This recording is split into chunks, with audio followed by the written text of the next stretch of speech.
Hello, Regis Kilbin is the name, and Here's the Storm is the game. Today we're going to be talking about the Frostbolt Jaina build. This is a build that has been picking up popularity recently due to a meta that features a lot of tanks, so opponents typically have a ton of health, and Jaina's area of effect damage that tends to chip away at large groups of opponents doesn't do as much when they all have a ton of health.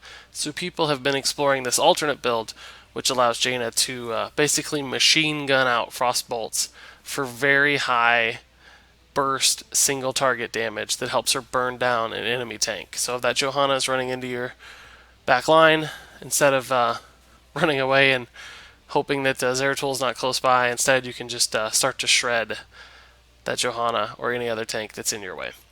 So the goal of this build, the Frostbolt Jaina build, is really just to still be good at area of effect damage, but also have an option to just absolutely burn through giant health pools with some tricks and upgrades to your Frostbolt via talent. So without further delay, let's go ahead and just run through the talents real quick in case you're impatient and want to go try it out yourself. Level 1, we're going to do Deep Chill, then Frost Shards, Ice Lance, Summon Water Elemental, Icy Veins, Northern Exposure, and Bolt of the Storm. And now let's talk about each of these in a little bit more detail so we can see exactly what they accomplish. At level 1, we're going to go with Deep Chill. This increases the slow of your trait Frostbite from 25% to 35%. So even though there is an upgrade to Frostbolt in this talent tier, and this is all about a Frostbolt build, Deep Chill is just too good to pass up, and that extra 10% slow can really make a big difference when making daring escapes or chasing down opponents. So this talent's just too good to pass up. The 30% range on Frostbolt's fine, but usually you're not going to be trying to poke people from super far away with this Frostbolt build. You're going to be discouraging dives and pushing back melee that have encroached too far into your team's space. So the advantages there are minimal, despite this being a Frostbolt build. Deep Chill is just too good to pass up. Level 4 with Frost Shards is where we really start to see the change from the normal kinds of Jaina builds. Usually Snowstorm is the basic general talent that people will pick, but Frost Shards allows your Frostbolt to do some cool stuff. It will now pierce through the first target and hit someone behind them. So that can be great if you position well and there's a tank standing in your way right in front of you, and then there's a couple squishies back here or a healer. You can just move right through one and still get to the back line and kind of wreak havoc through the tank and still affect what's happening back here. It's also good if there are minion waves in the way, because what will happen otherwise is your Frostbolt will just hit a minion and not hit your intended target. So you can still see we hit 2 there, 350 twice. So you can still shoot through stuff and get to your tanks if need be. It's great against things like a Nubrak when he has beetles always in the way. It can be a real pain hitting a Nubrak with Frostbolt, so it's good there and good in general in team fights too. Level 7, we're going to go with Ice Lance. This is really what defines this build. Ice Lance essentially turns your Frostbolt into a machine gun Frostbolt build, and it does that by reducing the cooldown by 2 seconds anytime Frostbolt hits something that's chilled. Now remember that your chill is applied on any of your abilities damage. So any of these abilities, Blizzard, Cone of Cold, apply chill, including Frostbolt. And then once they're chilled, if Frostbolt hits them, instead of a 4-second cooldown, it has a 2-second cooldown. So you can see just how quickly Frostbolt comes back up. Like, it's just constant. You can just keep poking forever. 525 damage, we're at level 20. Just all day, every 2 seconds. It's going to burn through mana relatively quickly, but at only 30 mana, it's not that bad. And you can just keep firing that thing all day as long as you're hitting your Frostbolt. It's important that you're good at skill shots in this build, or you won't make it very far. If you miss Frostbolts often, this talent won't get any value. So be sure to hit your shots. If you have to wait an extra half second to make sure it lands, it's still worth it. But when you start getting those chain Frostbolts off every 2 seconds, you can just really destroy anyone that comes up against you. For our heroic, we're still going to stick with Summon Water Elemental. Just the value on this guy and the stickiness on this guy and the reliability with which he applies your chill effect is too good to pass up. Ring of Frost can do some pretty cool stuff in the right scenarios, but since this build is more about focusing down one person than it is about hitting the whole team, Summon Water Elemental synergizes better with that strategy because he can target one person, keep applying that chill effect on them constantly, slowing them and setting it up for a Frostbolt machine gun. So it works really well in this build. At level 13, we're going to go with Icy Veins. Now do note this kind of takes away two defensive oriented abilities, so you're really going to have to maximize your positioning and take care when you select Icy Veins because you really don't have the safety nets of either of these talents. But Icy Veins does allow your machine gun Frostbolt to be even crazier. And it does that, it's a activatable ability.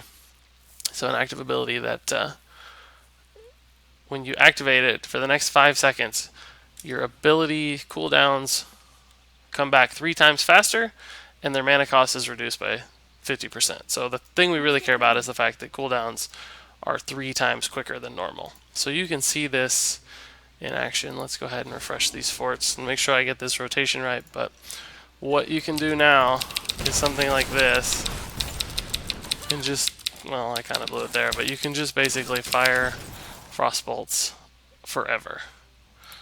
I don't know, I wasn't even counting there.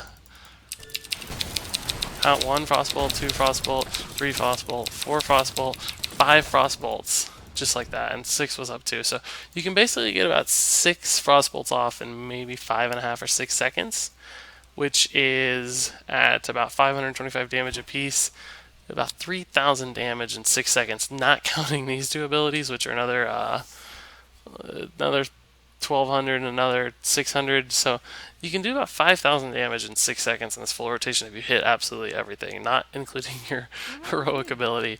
So there isn't a tank in the game that can survive that at level 20. The squishies will be shredded in the first 2 seconds of that combo.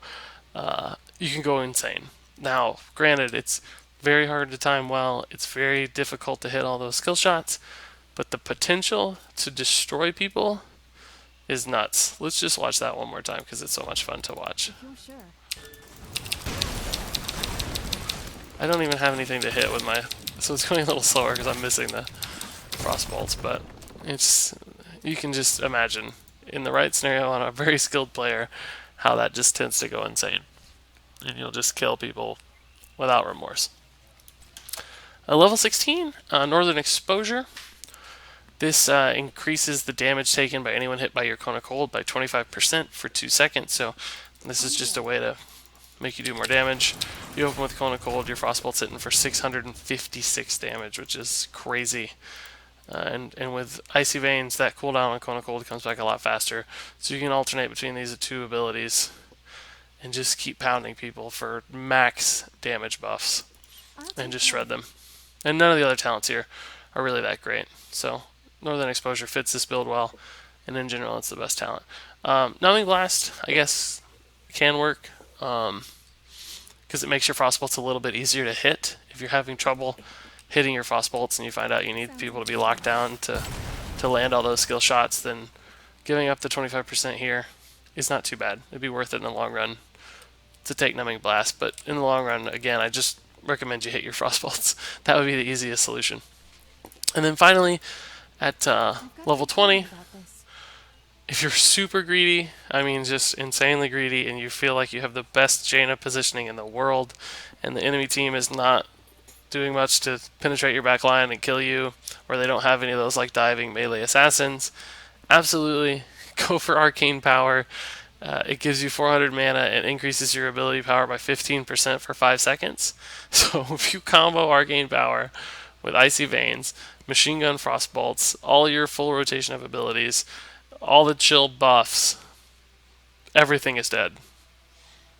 Absolutely everything is dead. I don't care how much health it has. I don't care how many shields Johanna has on her. I don't care if it's Abathur, Rhaegar, Tassadar. That combo will kill anything. You just have to be incredibly skilled, incredibly disciplined, and frankly, brave, courageous, maybe a little bit stupid. For the rest of us who aren't quite that good and aren't that insane, Bolt of the Storm is the proper choice for this build. It's really the talent that gives you an escape. Of course, it just activates to teleport a short distance. It's a go-to pick for tons of classes that don't have other defensive escapes. It can really help save you, and you'll notice that it's about the same range as Frostbolt, so you can still bolt away and do work with your Frostbolt. So it fits well in this build and gives you that last little bit of survivability you need in long games that have stretched to level 20. And that's it for our build. Let's run through it one more time. We're going to go Deep Chill, Frost Shards, Ice Lance, Summon Water Elemental, Icy Veins, Northern Exposure, and Bolt of the Storm. This is the Frostbolt Jaina build. It's perfect in a heavy tank meta where there are multiple warriors on the enemy team with huge health pools, and you need to focus down those meaty opponents one at a time. So if you need to shred through tanks, try out the Frostbolt Jaina build. I think it'll do work. It's good anyway, and it's a ton of fun to play. It's probably the most fun way to play Jaina because you just go nuts with Frostbolt all day. I wish you luck on the ladder. Have fun, and until next time, game on.